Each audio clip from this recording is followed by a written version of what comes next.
Hello students, hope you're all doing good. Welcome to our English class. In this video, I'll be discussing all the essays in a shorter format. Okay, I'm giving the essays in a capsule form so that you can revise it quickly and prepare yourselves for the exam. So first, let's discuss In the Bazaars of Hyderabad, written by Sarojini Naidu. So ఈ poem discuss చేసే ముందు నేను ఎగ్జామ్కి SA questions ఎట్లా వస్తుంది అనేది మీకు చెప్తాను. మీకు క్వశ్చన్ పేపర్లో పార్ట్ ఏ పార్ట్ బి అనేది ఉంటుంది. పార్ట్ ఏలో మీకు 20 మార్క్స్కి గ్రామర్ క్వశ్చన్స్ వస్తుంది.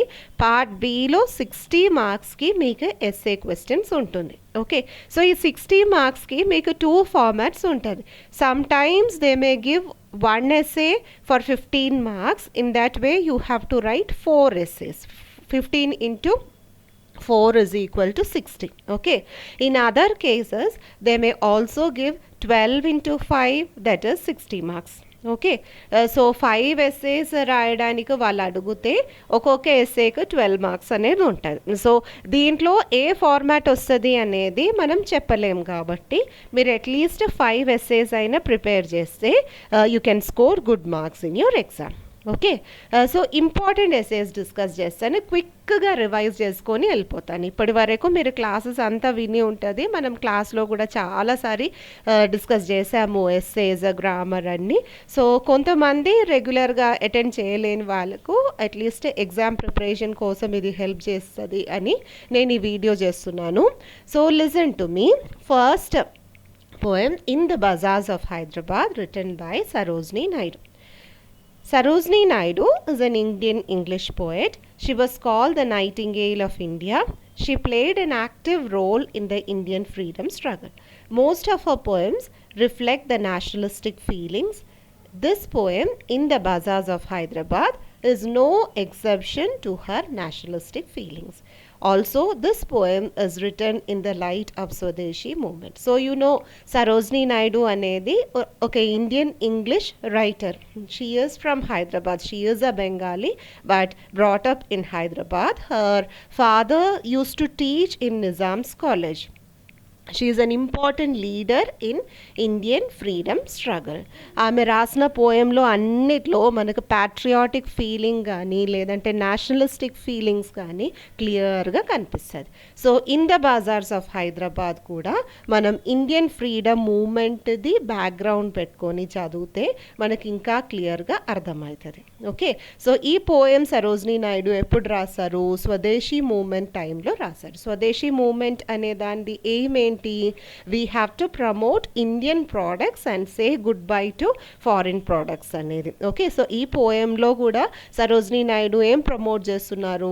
ఇండియన్ ట్రెడిషనల్ ప్రోడక్ట్స్ ప్రమోట్ చేస్తున్నారు. సో ఈ పోయంలో మనకు హైదరాబాద్, ట్రెడిషనల్ హైదరాబాద్ మార్కెట్ అనేది కనిపిస్తుంది. సో పోయం ఫస్ట్ స్టాన్సాలో poet, or you can say the speaker, is going and addressing the vendors over there. అక్కడ చాలా మంది సెల్లర్స్ ఉన్నారు కదా, సో వాళ్ళంతా వాళ్ళ ప్రోడక్ట్స్ ఇట్లా ముందులో డిస్ప్లే చేసుకొని కూర్చుంటున్నారు. సో స్పీకర్ పోయి అడుగుతున్నారు, మీరు ఏం అమ్ముకుంటున్నారు, మీ దగ్గర ఏమేమి ఉన్నాయి, నాకు దాని గురించి చెప్పండి అని అడుగుతున్నారు. So this poem is kind of a dialogue between the speaker and the sellers over there, the vendors over there. Now let's move on to the second paragraph. She hails from Hyderabad. She is from Hyderabad, and this poem is in praise of the city, its beauty and richness during the pre-independent time. So ippudunna Hyderabad kaadu, paata Hyderabad, Nizam's time lo unna Hyderabad. So aame full praise chestunnaru city di grandeur gurinchi. In the poem, the poet appreciates the majesty of Hyderabadi traditional bazaar. The poem is in the form of questions asked by the poet or the speaker and the answers given by the vendors. So I hope you are clear about this. Now let's move on to the next stanza. In the first stanza, the poet meets some merchants. She observes their goods richly displayed. She asks the merchants what they are selling. The merchants reply that they are selling crimson and silver colored turbans. So she is going to the first vendor, first seller దగ్గర వెళ్తున్నారు. అక్కడ ఎవరు ఏం అమ్ముకుంటున్నారు, ఆ vendor, ఆ merchant ఏం అమ్ముకుంటున్నారు, ఆయన దగ్గర టర్బన్స్ ఉన్నాయి. సో ఆ టర్బన్స్ ఏ కలర్లో ఉంది, crimson and silver colour turbans. They also have purple garments with silver and gold threading. So old Hyderabad కదా, సో అప్పుడున్న ట్రెడిషనల్ డ్రెస్సెస్, మీరు ప్యాలెసెస్లో ఉన్న మ్యూజియమ్స్ ప్యాలెసెస్ అంతా విజిట్ చేసింటే మీకు తెలుసు కదా అప్పటి వాళ్ళు ఎలాంటి డ్రెస్సెస్ వేసుకుంటారు అనేది. ఫుల్ గోల్డెన్ థ్రెడ్తో ఎంబ్రాయిడర్ చేసేటువంటి డ్రెస్సెస్, అలాంటి డ్రెస్సెస్ వేసుకుంటారు ఎక్కువ మంది. సో అప్పుడు ఉన్న అలాంటి డ్రెస్సెస్ కూడా డిస్ప్లే చేశారు. ఏ కలర్లో ఉంది గార్మెంట్స్, పర్పుల్ కలర్లో ఉంది, with silver and gold threading. There are mirrors with amber and knives who handles are made up of jade. So మీరేం గుర్తుపెట్టుకోవాలా, మనం ఈ పారాగ్రాఫ్ రాయడానికి ఏది గుర్తుపెట్టుకోవాలా, you have merchant number 1 or vendor number 1 who is selling, ఏమేం సెల్ చేస్తున్నారు, crimson and silver colour turbans ఒకటి, తర్వాత purple garments with silver and gold threading అనేది ఇంకొకటి, mirrors with amber and knives with jade. Okay, now next paragraph. Next, the poet goes to the vendors and asks them what they are weighing on the scale. So, first vendor అయిపోయింది, ఇంకా second vendor దగ్గరికి వెళ్తున్నారు.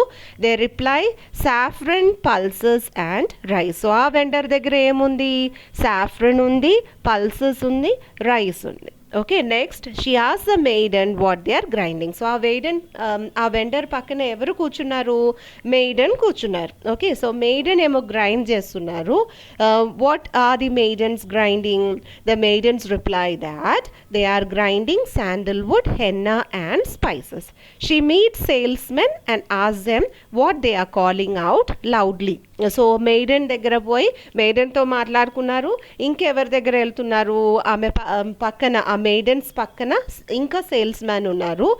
వాళ్ళ దగ్గర ఏముంది, they are selling chessmen and ivory dice for chess games. So అప్పుడున్న వాళ్ళకు మీలాంటి మొబైల్ గేమ్స్ ఏం లేకుంటే కదా, so they used to play ludo, chess, those kinds of games. So chessmen ఉంది, మనం చెస్ ఆడుకుంటే ప్లాస్టిక్ చెస్మెన్తో ఆడుకుంటాము, కానీ అప్పుడు దేంతో తయారు చేసేది, ఐవరీతో తయారు చేసే చెస్మెన్ ఉంది. ఎలిఫెంట్ది టస్క్తో తయారు చేసే చెస్మెన్. After that, the poet meets goldsmith and asks them what they are making. So ఈ చెస్మెన్ని అమ్ముకున్న సేల్స్మెన్ దగ్గర నుంచి ఎవరి దగ్గరకు వెళ్తున్నారు, గోల్డ్ స్మిత్ దగ్గర వెళ్తున్నారు. సో గోల్డ్ స్మిత్ ఏమేం చేస్తున్నారు, ఆర్నమెంట్స్ చేస్తున్నారు. ఏమేం ఆర్నమెంట్స్, రిస్లెట్ చేస్తున్నారు, యాంక్లెట్స్ చేస్తున్నారు, రింగ్స్ కూడా చేస్తున్నారు. సో మర్చిపోకండి, the goldsmith is preparing wristlets, anklets and also rings. He is also making bells for the pigeon. So మీకు తెలుసు కదా అప్పుడు ఈమెయిల్, ఫోన్ కాన్వర్జేషన్ ఇలాంటిది ఏం లేకుంటే, సో మెసేజ్ ఎట్లా పంపిస్తుంటే పీజియన్ కాల్ పైన ఒక చిన్న లెటర్ కట్టుకొని పంపిస్తుంటే మనము ఓల్డ్ ఫిలిమ్స్లో చూసాం కదా.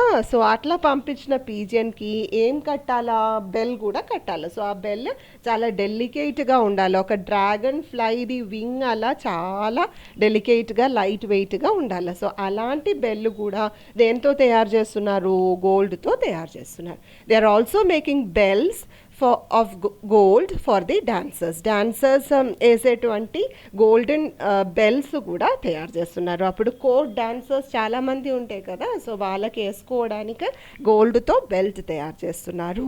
They also have swords and daggers for the king. They are also making swords and daggers for the king. So కింగ్ది కత్తి లేదంటే సోర్డ్ ఎలా ఉంటుంది, గోల్డ్తో డెకరేట్ చేసినటువంటి సోర్డ్స్ ఉంటుంది. She meets vendors selling fruits and asks them what they are selling by crying. They reply that they are selling citron, pomegranate and plum. So gold Smith తర్వాత ఇంకెవరి దగ్గరికి వెళ్తున్నారు, ఫ్రూట్స్ మెన్ ఉన్నారు. Fruits men ఏం అమ్ముకుంటున్నారు, వాళ్ళు ఏదో అరుస్తున్నారు. ఏ ఫ్రూట్స్ గురించి చెప్తున్నారు, Citroën, pomegranate and plum. Citron ante citrus fruits, orange, lemon, ilanti fruits. And then she meets musicians. So fruits men పక్కన ఎవరు ఉన్నారు, మ్యూజిషియన్స్ ఉన్నారు.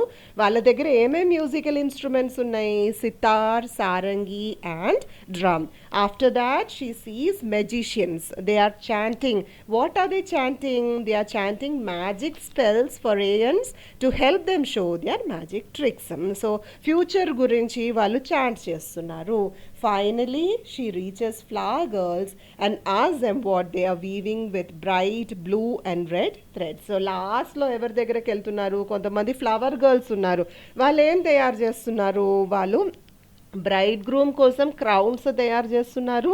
వాళ్ళ బెడ్రూమ్ డెకరేట్ చేయడానికి, వెడ్డింగ్ ఆ రోజు బెడ్రూమ్ డెకరేట్ చేయడానికి ఫ్లవర్స్ తయారు చేస్తున్నారు. ఇంకా అది కాకుండా డెత్ బెడ్లో పెట్టేటువంటి రీత్ కూడా తయారు చేస్తున్నారు. So we can see the contradiction of life here, positivity and negativity at one place. The poem gives importance to the Indian tradition. Most of the articles sold by the merchants have special place in Indian culture. So manam ee products anta observe cheste, they are very much Indian in nature. That is why in the light of Swadeshi movement, Sarojini Naidu wrote this particular poem. So unit 1 నుంచి మనం first poem discuss చేసాము. Unit 1 నుంచి short story కూడా discuss చేస్తాను, ఎందుకంటే రెండు చాలా easy అయినటువంటి simple lessons for you to learn. So now I will be dealing with the eyes are not here, written by Ruskin Bond. So Ruskin Bond is also an Indian writer but of British descent. His parents were British, but he was born and brought up in India. He has written many inspiring children's books. He was awarded the Sahitya Academy Award to honor his works of literature. So he has received the Sahitya Academy Award. Idantha about the author raskunte chala bauntadi.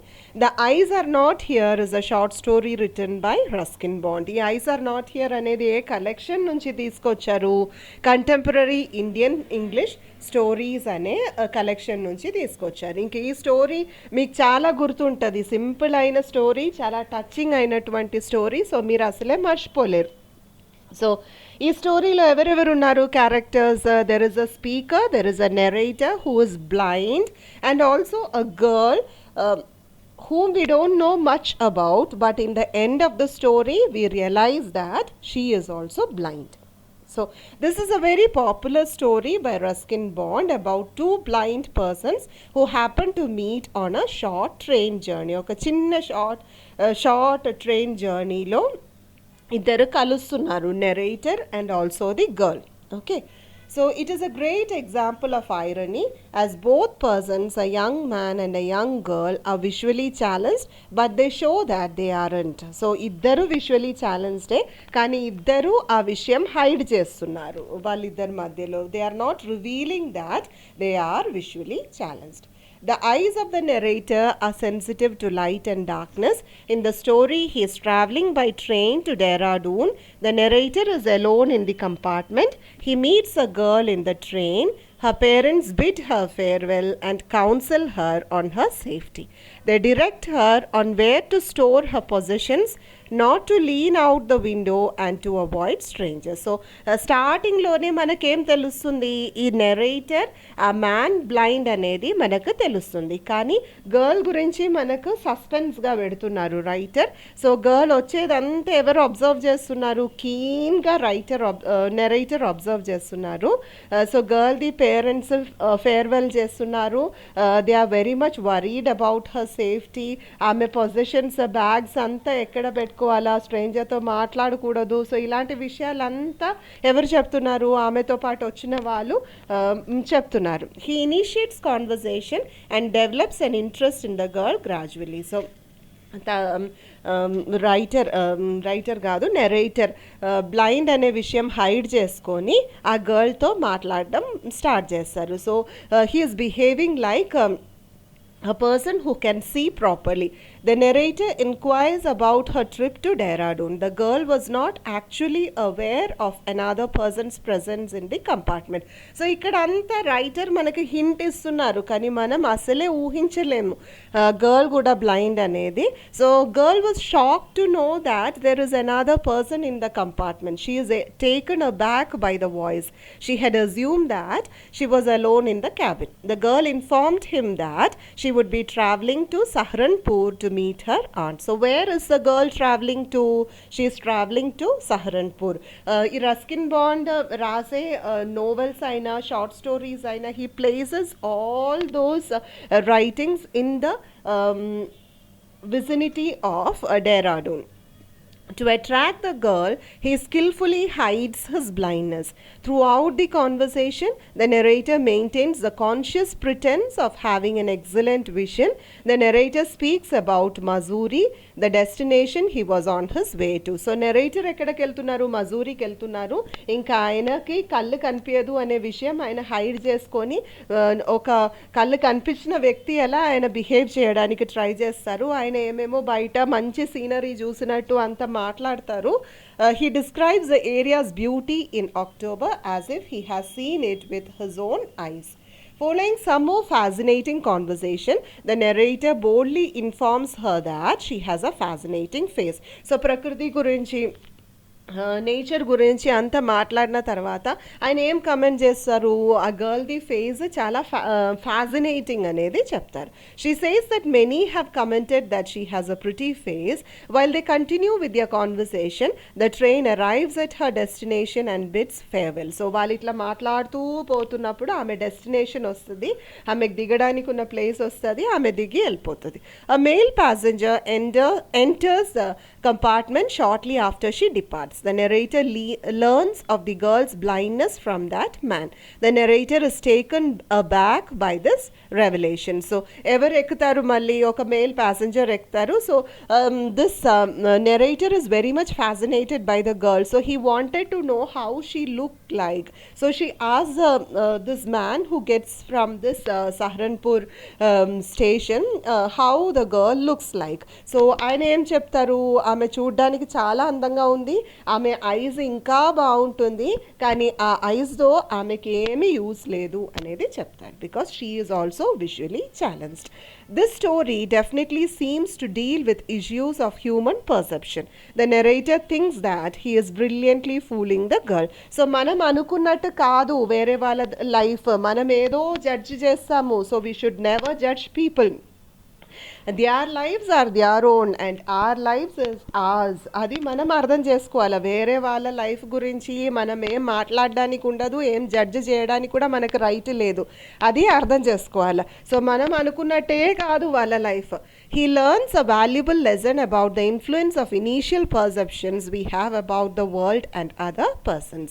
So mana perceptions may be correct, kani most of the time it may not be correct also. Our observations may not be right always. The narrator never talks about his blindness and takes for granted that other people are normal sighted. So veelu vala visually challenged అనేది వాళ్ళు hide చేస్తున్నారు. కానీ we know there is nothing much to hide about that challenge. We have seen many visually challenge people who have come out bright in their lives. కళ్ళు కనిపించలేని IAS officers కూడా ఉన్నారు. So we have to take inspiration from those kinds of people and then move forward with a positive note. Okay, so will go to the next lesson. So this is another poem from Unit 2, If, written by Rudyard Kipling. The poem If by Rudyard Kipling is a poem of inspiration. So this is a time when we can see a lot of inspirational messages, inspirational quotations, motivational videos and whatnot. So this is another inspirational poem written by Rudyard Kipling. It is a kind of advice that a father is giving to a son. The poet conveys ideas about how to be a good human being. It is written in the form of an advice a father gives to his son. To be a good human being, one should not lose one's temperament. This is difficult when others are blaming us for their fault. Losing temper does not solve any problem, but rather intensifies that. Keeping the head cool makes us think wisely to face those tough situations. So దీంట్లో first advice ఏంటి, మనం కోపంలో ఉన్నప్పుడు ఏం మాట్లాడకూడదు. That is the best advice that the poet is giving, that the father is giving to the son. So to be a good human being one should not lose one's anger. ఎందుకంటే చాలా కోపంలో ఉన్నప్పుడు మనం మాట్లాడితే మనం ఏం మాట్లాడాము అనేది కూడా మనకు తెలియదు, ఏదేదో గబగబా అనేది మాట్లాడతాము. సో అలాంటి మాటలతో ఏమవుతుంది, మన రిలేషన్స్ అనేది అంతా స్పాయిల్ అయిపోతుంది. ఓకే, సో టెంపర్ లూజ్ అయితే ఏ ప్రాబ్లం మనం సాల్వ్ చేయలేము. సో మన హెడ్ అంతా హీటెడ్ అయిపోతుంది కదా, హీటెడ్ ఆర్గ్యుమెంట్ కూడా జరుగుతుంది. కానీ మనం ఎప్పుడు మాట్లాడాలా, మన హెడ్ కూల్గా ఉన్నప్పుడు మాత్రమే మనం మాట్లాడాలా, అలాంటి టైంలో మాత్రమే మనం డిసిషన్ తీసుకోవాలా. One should have faith in oneself, but one should also give some importance to other doubts also. One needs to try to find out what may be the reason for their suspicion. So second advice enti, trust yourself. Okay, so do right thing and be answerable to your conscience. So అప్పుడేంటి, మీకు మిమ్మల్ని trust చేయడానికి అవుతుంది. ఇంకా మీరు మంచిగా మిమ్మల్ని trust చేయండి, కానీ అట్లా ట్రస్ట్ చేసినప్పుడు కూడా ఏం చేయాలా, వేరే వాళ్ళంతా మీకు ఎగెన్స్ట్గా మాట్లాడుతున్నప్పుడు వాళ్ళు చెప్పిన దాంట్లో ఏమైనా కరెక్ట్ ఉందా లేదా అనేది మీరు ఫైండ్ అవుట్ చేయాలి. One needs to try to find out what may be the reason for their suspicion. వాళ్ళు అలా ఎందుకు చెప్తున్నారు అనేది కూడా మనం ఎంక్వైర్ చేయాలి. దాని తర్వాత ఏది కరెక్ట్ అనేది we have to find out. One should work hard and wait for the results patiently.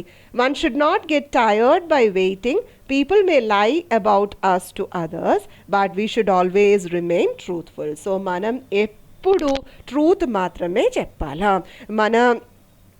మనం లైస్ చెప్తే ఇంకా మనం అప్పటి వరకు చేసినది అన్ని ట్రూత్ కూడా తప్పు అనేది అయిపోతుంది. People will question us. Okay, so don't give chance for that kind of questioning. So trust yourself and always be truthful in your life. మీరు చాలా హార్డ్ వర్క్ చేయండి. మీరు ఇప్పుడు స్టూడెంట్స్, మీ ఎగ్జామ్స్ దగ్గరకు వస్తున్నాయి. సో హార్డ్ వర్క్ చేస్తే ఆ hard work అనేది ఎప్పుడు వేస్ట్ కాదు. So put your 100% and don't bother about the results. Wait for the results patiently.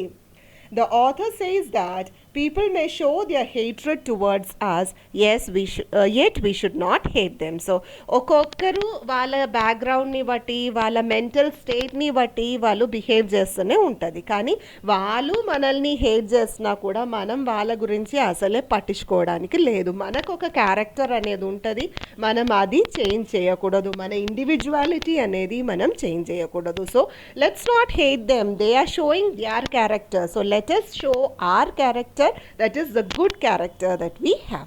We should show our love and respect to others. మనం వేరే వాళ్ళని లవ్ చేస్తే తప్పకుండా వాళ్ళు కూడా మనల్ని లవ్ చేస్తాము. Don't bother about their reaction. You give respect. Okay, in return you will definitely get respect from others. No man or woman is perfect in this world. Everyone has their own strength and weakness. That is why we are called human beings. మనకు strengths, weaknesses, imperfections అన్నీ ఉన్నాయి కాబట్టి మనల్ని ఏం పిలుస్తున్నారు, human beings అనేది పిలుస్తున్నారు. Okay, so nobody is Mr. Perfect and nobody should strive to be Mr. Perfect. So in your journey to Mr. Perfect you will lose many of your dearest quality. So అంత super human అవ్వడానికి, అంత mister perfect అవ్వడానికి try చేయాల్సిన అవసరం కూడా లేదు. So మనం అందరూ హ్యూమన్ బీయింగ్సే, మనం అందరూ ఇండివిజువల్సే. సో మన ఇంపర్ఫెక్షన్స్ ఏంటి అనేది మనం అర్థం చేసుకోవాలా. అది ఎక్కువ నెగిటివ్ కాకుండా మనం చూడాలి. We have to accept that and respect them for their good qualities in them. So వేరే వాళ్ళలో ఏం గుడ్ క్వాలిటీస్ ఉంది అనేది మనం ఐడెంటిఫై చేసుకొని అది అప్రిషియేట్ చేయాలి. వాళ్ళ negative qualities Let's not bother about those things, and if we concentrate only on the good qualities in them, we better ourselves. Okay, mana character inka better aitadi. Having acquired good qualities, people generally feel proud and tend to show off how good they are, but the poet wants us not to go that way. So కొంచెం knowledge ఉంటే ఏమో నేను స్కైని conquer చేసాము అన్నట్టు కొంతమంది behave చేస్తారు ప్రౌడ్గా. So అలా అస్సలే బిహేవ్ చేయకూడదు. You should be humble, very polite and grounded. Okay, so ఎంత పెద్ద అచీవ్మెంట్ వచ్చినా కానీ మనం ఏ దారి నుంచి వచ్చాము అనేది మనకు గుర్తుండాలి. అప్పుడు మాత్రమే సక్సెస్ మీద అవుతుంది, లేదంటే మీరు ఒక పెద్ద ఫెయిలియర్ అయిపోతుంది.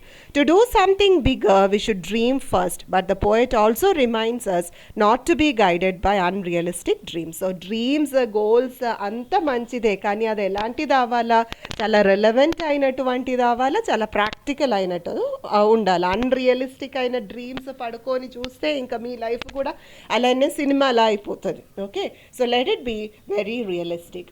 Life is a combination of success and failure, joy and sorrow, good times and bad times. We know this very clearly. So if under the life a mixture of all these emotions, so we have to have a balanced state of mind.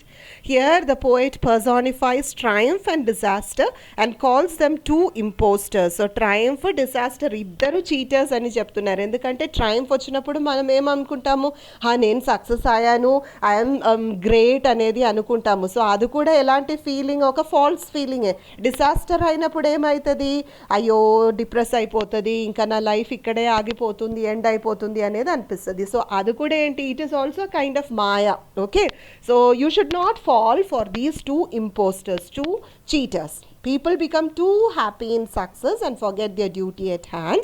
Again, at bad times, if we are too sad, we may lose our faith and confidence. In both the cases, our regular life is affected. Okay, so అలాంటిది జరగకూడదు. చాలా మంది ఇంటర్మీడియట్లో ఎగ్జామ్లో fail అయ్యి suicide చేస్తున్నారు.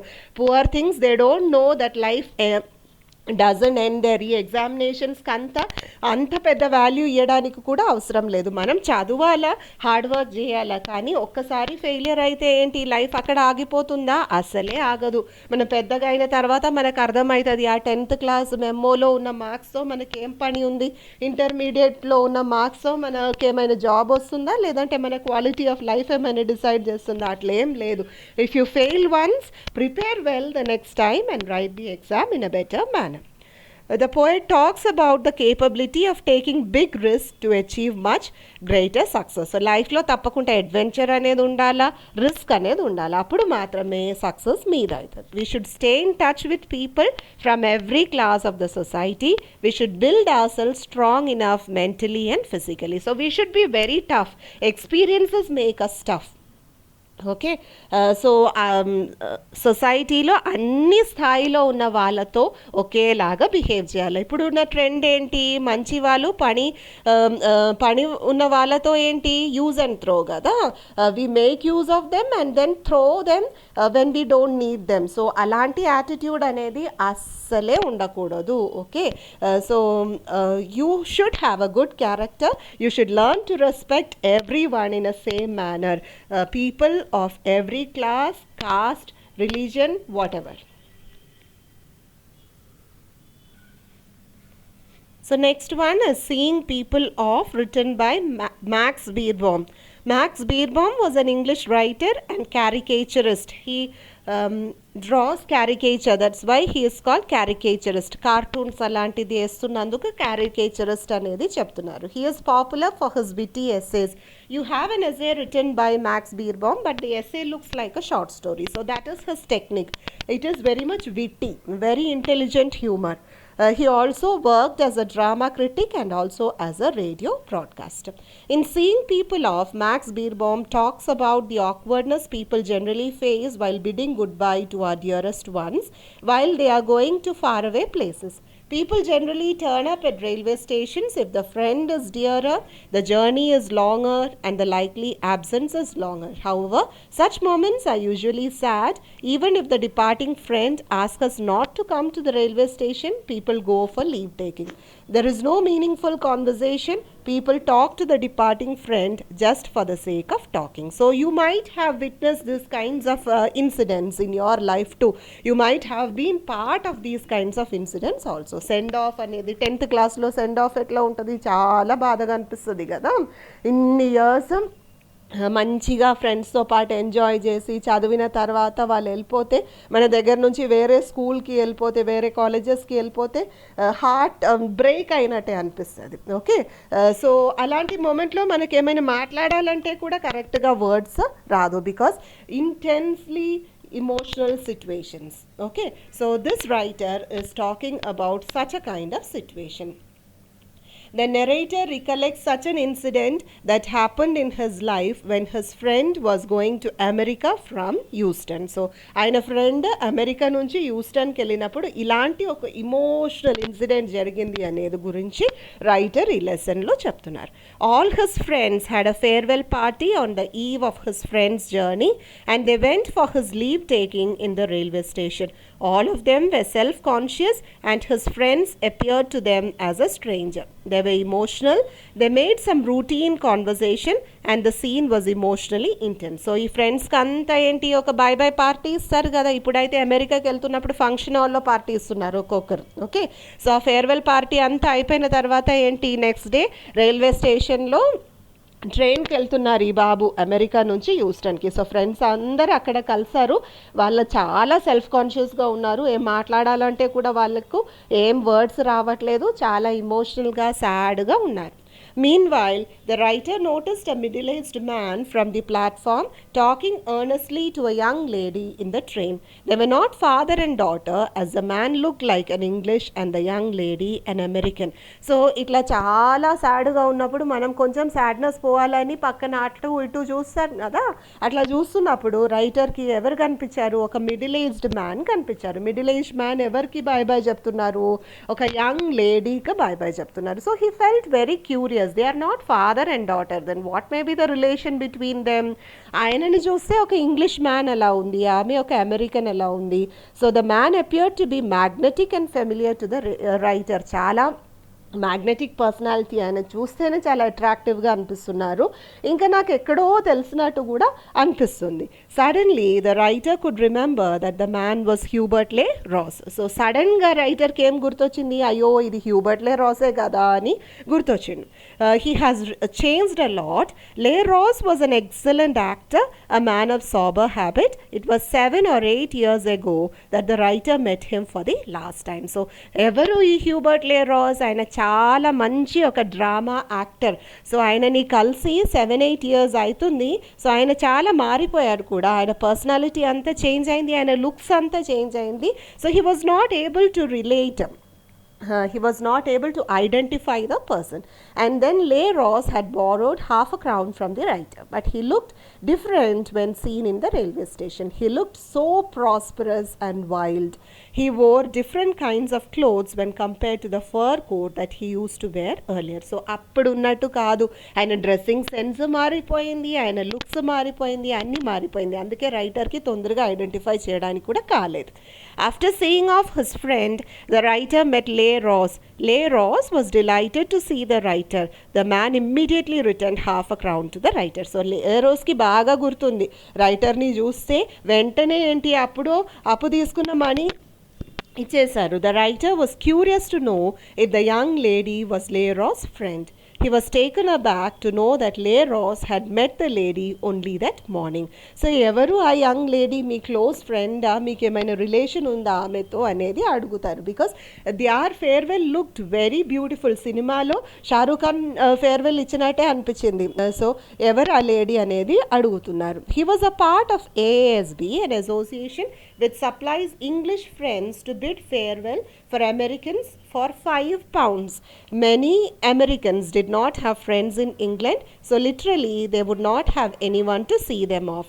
So కొంతమంది అమెరికన్స్కి ఇంగ్లాండ్లో ఎవరు లేరు, ఫ్రెండ్స్ లేదు, రిలేటివ్స్ లేదు, ఎవరు లేదు. సో వాళ్ళని బాయ్ బాయ్ చెప్పడానికి ఎవరు రాదు అనేది వాళ్ళకు సాడ్గా ఉంది. కాబట్టి వాళ్ళు ఏం చేస్తారు, ఈ ఆర్గనైజేషన్లో పోయి కొంచెం మనీ ఇచ్చి ఎవరినైనా పంపించండి మాకు ఫేర్వెల్ ఇవ్వడానికి అనేది చెప్తారు. అట్లా చెప్తే ఇలాంటి యాక్టర్స్ని పంపిస్తారు ఆ organisation.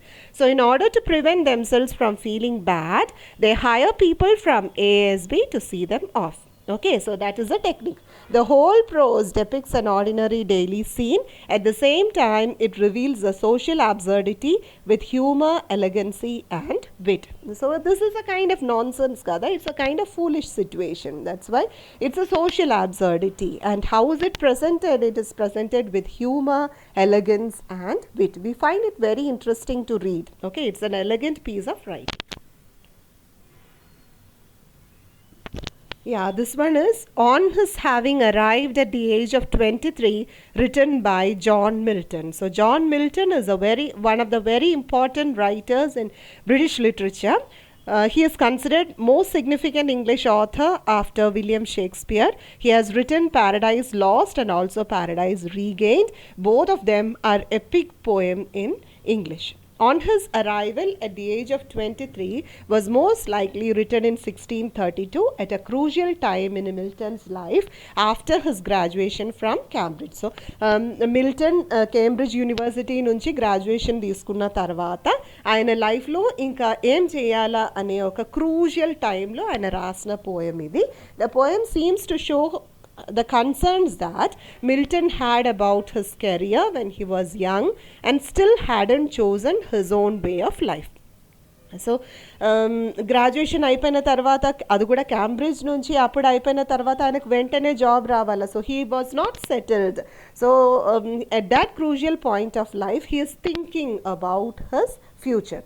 Milton here acknowledges that he may not seem as mature as some of his contemporaries, but expresses a desire to use his talents well and his trust in God's will for him over time. So, what is he saying? He is saying that he may not be so mature as his fellow writers. So, వేరే వాళ్ళతో compare చేస్తే నేను నా ఏజ్కి తగ్గటువంటి mature person కాకపోవచ్చు, కానీ నేను ఎవరిని ట్రస్ట్ చేస్తున్నాను, గాడ్స్ విల్ ట్రస్ట్ చేస్తున్నాను. కాబట్టి definitely God will have something prepared for me in my life.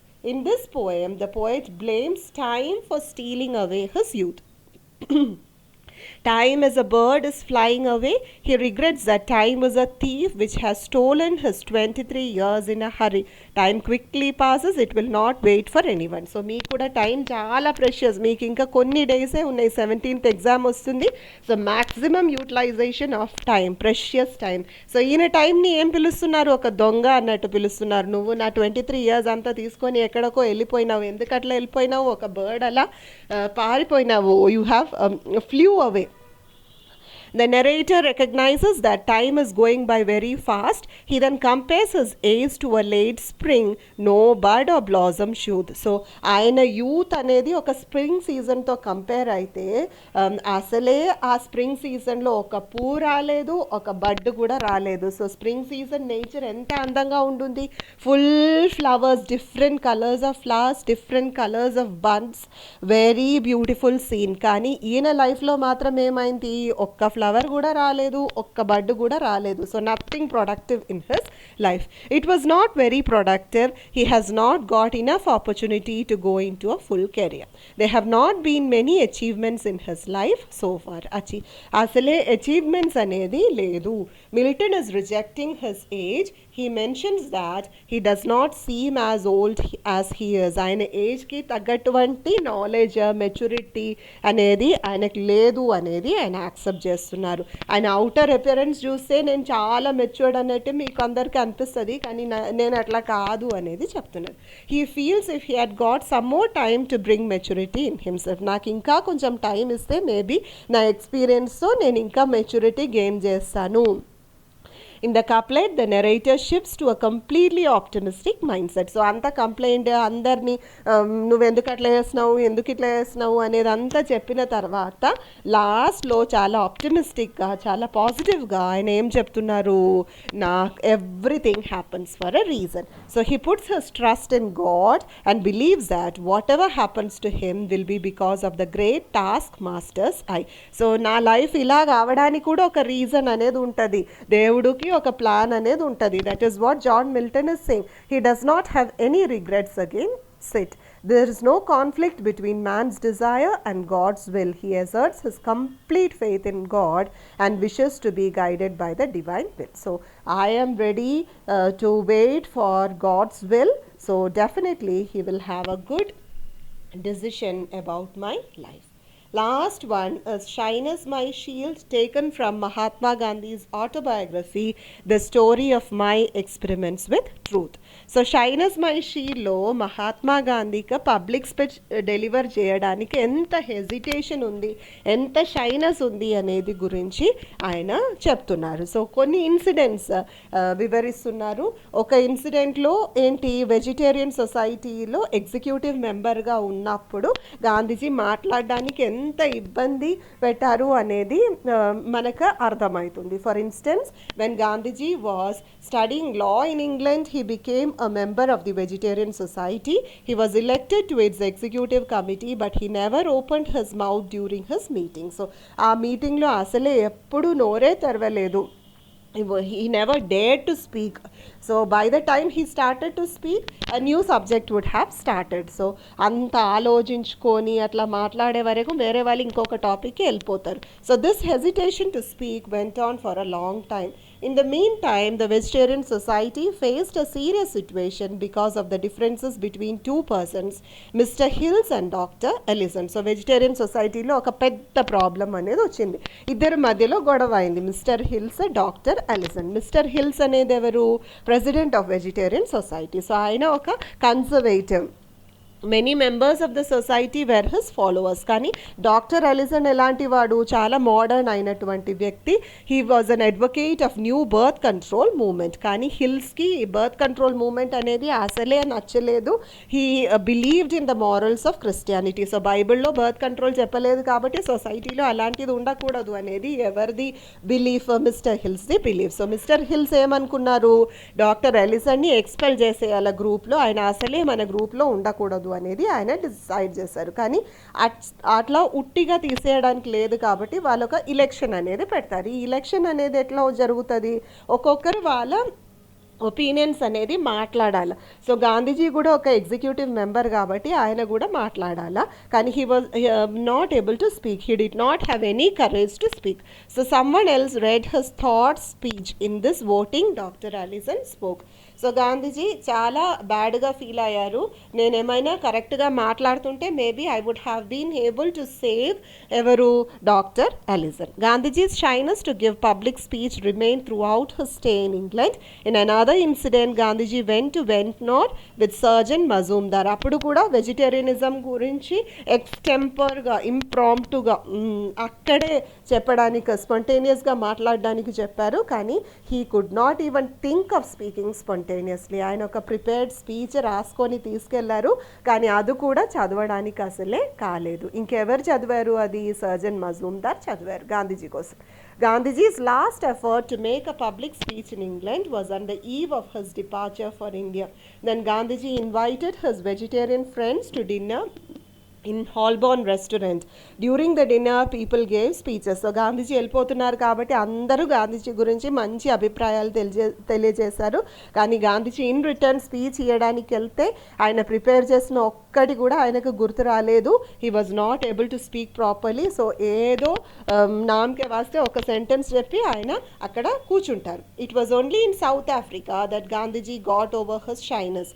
However Gandhiji's shyness became his advantage. Its greatest benefit has been that it had taught Gandhiji the economy of words. So what is the benefit from his shyness? How did it become his shield? He has learned economy of words. కొంతమంది ఉంటారు కదా మైకాసుర్ అలాంటి వాళ్ళు, so వాళ్ళు mic పట్టుకుంటే అసలే వదలరు. So Gandhiji అలాంటి వ్యక్తి కాదు, ఆయన ఎకానమీ ఆఫ్ వర్డ్స్ అనేది ఉంది. సో ఏం మాట్లాడాలో రిలవెంట్ అయినటువంటి కొన్ని పాయింట్స్ మాత్రమే మాట్లాడతారు. Gandhiji had naturally formed the habit of controlling his thoughts. People have the weakness of exaggerating, suppressing or modifying the thought, willingly or unwillingly. So కథలు చెప్తారు, ఇంకా కొంతమంది మాట్లాడడానికి ఉంది అనేది కూడా మర్చిపోతారు. సో అలాంటి వాళ్ళే ఎక్కువ ఉంది మన సొసైటీలో. So Gandhiji is not like that. His shyness had allowed him to grow. It had helped him in his judgment of truth. So మనం ఏం అనుకోవాలా, ఈ లెసన్ చదివిన తర్వాత మనలో కూడా నర్వస్నెస్, షైనెస్, టెన్షన్ అనేది ఉంటుంది. మైక్ పట్టుకొని మాట్లాడడానికి చెప్తే చాలా భయం అనిపిస్తుంది. సో అది మనకు ఒక్కరికున్న ఒక ఫినామినా అనేది కాదు, చాలామంది పెద్ద పెద్ద వాళ్ళు కూడా అలాంటి ప్రాబ్లం ఉంటే అనేది మనం అర్థం చేసుకోవాలి. సో అది ఎక్స్పీరియన్స్ చేస్తే మాత్రమే మనం మంచిగా మాట్లాడడానికి అవుతుంది. సో అయ్యో నాకు షివరింగ్ వస్తుంది స్టేజ్ పైనకి వెళ్ళి అనేది అనుకొని ఆడియన్స్ మధ్యలో కూర్చుంటే అక్కడే ఉండిపోతుంది. You will never come to the front. Okay, so Gandhiji felt that his shyness was shield. So మీరు అట్లీస్ట్ 5 essays అయినా చదువుకోండి, అట్లా చదువుకొని రాసి చూడండి. Okay, then you will be able to perform well in your exams. This is your first semester. So far you haven't written such long essays. That is why I am asking to study well and then write it, practice it, and then go confidently and write your exams. Thank you for listening.